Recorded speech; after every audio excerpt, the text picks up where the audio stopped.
आज हम लोग आपकी कक्षा 10 में पाठ है ईर्ष्या तू न गई मेरे मन से और इसके लेखक हैं रामधारी सिंह दिनकर।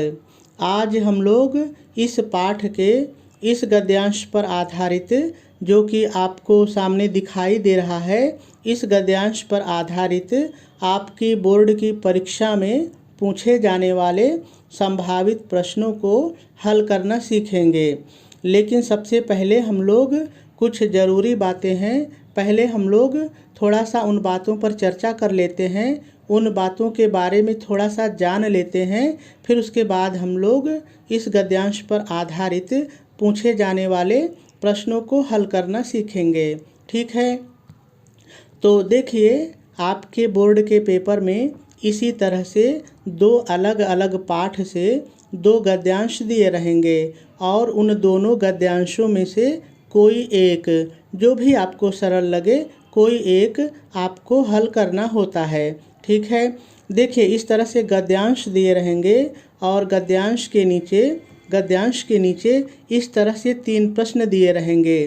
3 ही प्रश्न रहेंगे, 3 से ज़्यादा नहीं होंगे और एक प्रश्न 2 नंबर का होगा। इस तरह से गद्यांश पर आधारित प्रश्न कुल मिलाकर के 6 नंबर के होते हैं।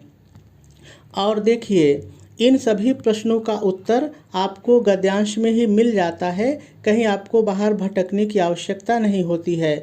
देखिए इन तीनों प्रश्नों में ये प्रश्न जो समझ लेगा, इस प्रश्न को जो हल कर लेगा, वो इन सभी प्रश्नों को हल कर लेगा, कहीं कोई दिक्कत नहीं होगी। ठीक है, तो चलिए सबसे पहले हम लोग गद्यांश पर चलते हैं और गद्यांश की व्याख्या को समझ लेते हैं, फिर इन प्रश्नों को पढ़ेंगे और इनका उत्तर कैसे लिखेंगे ये भी जानेंगे। तो देखिए इस गद्यांश में है क्या कि जो लेखक रामधारी सिंह दिनकर जी हैं, उन्होंने व्यक्तियों को ईर्ष्या से बचने के उपाय के बारे में बताया है। यानी इस गद्यांश में लेखक ने ये बताया है कि कोई भी मनुष्य, कोई भी व्यक्ति ईर्ष्या से किस तरह से बच सकता है। तो चलिए हम लोग गद्यांश को पढ़ते हैं और समझते हैं कि कोई भी व्यक्ति ईर्ष्या से किस तरह से बच सकता है। तो लेखक रामधारी सिंह दिनकर जी कहते हैं, ईर्ष्या से बचने का उपाय मानसिक अनुशासन है। पूर्ण विराम है। तो चलिए इतने की व्याख्या सीखते हैं। देखिए इस लाइन में लेखक रामधारी सिंह दिनकर जी मनुष्यों को ईर्ष्या से बचने के उपाय के बारे में बताते हुए कहते हैं कि ईर्ष्या से बचने का उपाय है अपने चंचल मन पर अनुशासन रखना, अपने चंचल मन पर नियंत्रण करना। यानी लेखक ये कहना चाहते हैं कि जो आपका चंचल मन इधर उधर भटकता रहता है, उस पर नियंत्रण करने की ज़रूरत है, उस पर अनुशासन करने की ज़रूरत है। यदि हम अपने मन पर नियंत्रण रख लेंगे, अनुशासन रख लेंगे, तो हम ईर्ष्या से बच सकते हैं। ये तो रही पहली बात। अब दूसरी बात क्या है? अब आगे लेखक कहते हैं, जो व्यक्ति ईर्ष्यालु स्वभाव का है, उसे फालतू बातों के बारे में सोचने की आदत छोड़ देनी चाहिए। फिर पूर्ण विराम है। तो चलिए इतने की व्याख्या समझते हैं। अब लेखक ईर्ष्या से बचने के दूसरे उपाय के बारे में बताते हुए कहते हैं कि जो मनुष्य ईर्ष्यालु स्वभाव का है, यानी जिसके अंदर बार बार ईर्ष्या का जन्म होता है, ऐसे व्यक्तियों को फालतू बातों के बारे में, यानी ऐसी बातों के बारे में जो आपके मन में ईर्ष्या उत्पन्न करती है, आपके अंदर जलन उत्पन्न करती है, ऐसी बुरी आदतों के बारे में, फालतू बातों के बारे में हमको सोचने की आदत छोड़ देनी चाहिए। यानी उन चीज़ों के बारे में हमें बिल्कुल भी नहीं सोचना चाहिए। और हम कैसे नहीं सोचेंगे? जब हम अपने मन पर नियंत्रण रखेंगे, तभी हम फालतू बातों के बारे में नहीं सोचेंगे। ठीक है, ये तो दूसरी बात रही कि हमें फालतू बातों के बारे में सोचने की आदत छोड़ देनी चाहिए। अब आगे तीसरा क्या लेखक कहते हैं? अब आगे लेखक कहते हैं उसे यानी उस व्यक्ति को जिसके मन में ईर्ष्या का जन्म होता है, उसे यह भी पता लगाना चाहिए कि जिस अभाव के कारण वह ईर्ष्यालु बन गया है, उसकी पूर्ति का रचनात्मक तरीका क्या है। अब देखिए आगे लेखक ये कह रहे हैं कि वह व्यक्ति जिसके मन में ईर्ष्या का जन्म लेती है, ईर्ष्या का जन्म होता है, उस व्यक्ति को यह भी पता लगाना चाहिए कि आखिर मेरे पास किस चीज़ की कमी है, कौन से साधन मेरे पास नहीं है, कौन सी वस्तुएं मेरे पास नहीं हैं जिसके कारण मेरे अंदर ईर्ष्या का जन्म हो गया है, मैं ईर्ष्यालु बन गया हूँ। यह उस व्यक्ति को पता लगाना चाहिए और पता लगा के क्या करना चाहिए, उसकी पूर्ति का रचनात्मक तरीका क्या है सोचना चाहिए। और जब वह व्यक्ति जान जाए कि मेरे अंदर किस चीज़ की कमी है, मेरे पास किस चीज़ की कमी है, उस कमी को पूरा करने के लिए, जैसे मान लीजिए कि आप सोचते हैं कि उसके पास कार है और आपके मन में ईर्ष्या जन्म ली। अब आप पता लगाइए कि आपके अंदर ईर्ष्या क्यों उत्पन्न हुई। तो आपको लगेगा कि मेरे पास कार नहीं है, उसके पास कार है, इसलिए मैं ईर्ष्यालु बन गया हूँ। जब आपने पता लगा लिया तो अब पता लगाइए कि कार को प्राप्त कर, मैं भी कार पालूँ तो कार को प्राप्त करने का रचनात्मक तरीका क्या है, उचित तरीका क्या है। और आप जब पता लगाएंगे आपको पता चल जाएगा कि यार वो तो 12 घंटे मेहनत करता है, पैसा कमाता है, तब कार उसके पास है। तो आप भी 16 घंटा कमाइए और कार खरीदिए। तो जब आप इसका रचनात्मक तरीका, उचित तरीका जान लेंगे, उस कमी को पूरा कर लेंगे, तो आपकी ईर्ष्या खत्म हो जाएगी। आगे देखिए लेखक क्या कहते हैं। आगे लेखक कहते हैं जिस दिन उसके भीतर यह जिज्ञासा, कौन सी जिज्ञासा, वही कि उसकी ईर्ष्या का कारण क्या है, उसकी ईर्ष्या का कारण क्या है और उसको दूर कैसे कर सकते हैं और उसकी पूर्ति का रचनात्मक तरीका क्या है, इन दोनों के बारे में वो जिज्ञासु मतलब उसके अंदर जानने की इच्छा हो जाएगी। उसी दिन से वह व्यक्ति ईर्ष्या करना कम कर देगा।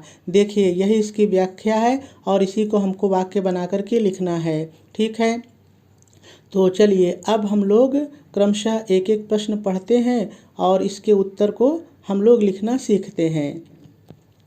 तो देखिए पहला प्रश्न कह रहा है उपर्युक्त गद्यांश के पाठ, शीर्षक और लेखक का नाम लिखिए। यहाँ पर जरा सा प्रश्न को समझिए।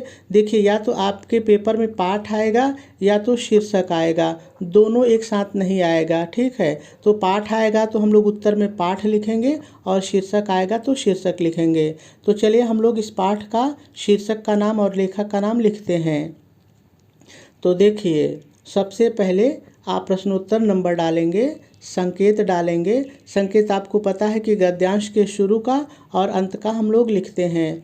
उसके बाद आप नंबरिंग करेंगे और डैश डाल करके लिखेंगे उपर्युक्त गद्यांश के पाठ। अगर पेपर में पाठ रहे तो पाठ और शीर्षक रहे तो शीर्षक। ठीक है, पाठ का नाम ईर्ष्या तू न गई मेरे मन से और लेखक का नाम रामधारी सिंह दिनकर है और पहले प्रश्न का उत्तर पूरा हो जाएगा। चलिए दूसरा प्रश्न पढ़ते हैं। दूसरा प्रश्न कह रहा है ईर्ष्याल व्यक्ति को क्या सोचना चाहिए। तो चलिए देखते हैं कि ईर्ष्याल व्यक्ति को क्या सोचना चाहिए।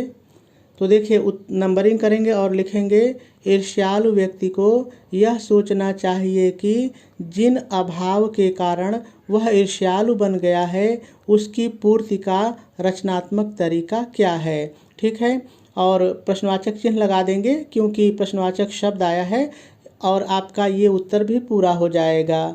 चलिए अगला प्रश्न पढ़ते हैं। अगला प्रश्न आपसे कह रहा है रेखांकित अंश की व्याख्या कीजिए।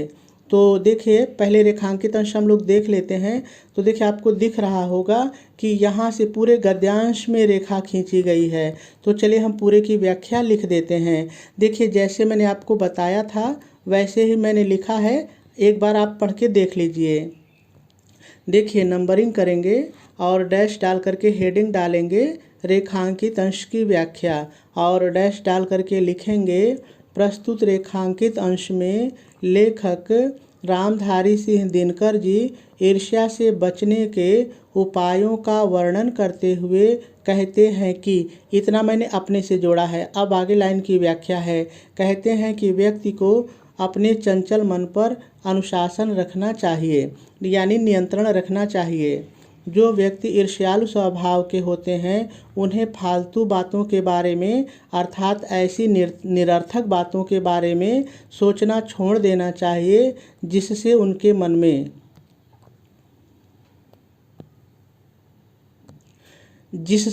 मन में ईर्ष्या भाव की उत्पत्ति होती है। आगे लेखक कहते हैं कि, देखिए जब वाक्य ना बने तो इतना आप जोड़ दीजिए, आगे लेखक कहते हैं कि, या फिर आगे जोड़ सकते हैं आगे लेखक पुनः कहते हैं कि, ऐसे आप जोड़ सकते हैं। ठीक है। आगे लेखक कहते हैं कि ईर्ष्यालु व्यक्ति को इस बात का भी पता लगाना चाहिए कि वह किस चीज़ की कमी के कारण ईर्ष्यालु बन गया है और उस चीज़ को प्राप्त करने का रचनात्मक अर्थात उचित तरीका क्या है। जिस दिन वह ईर्ष्या की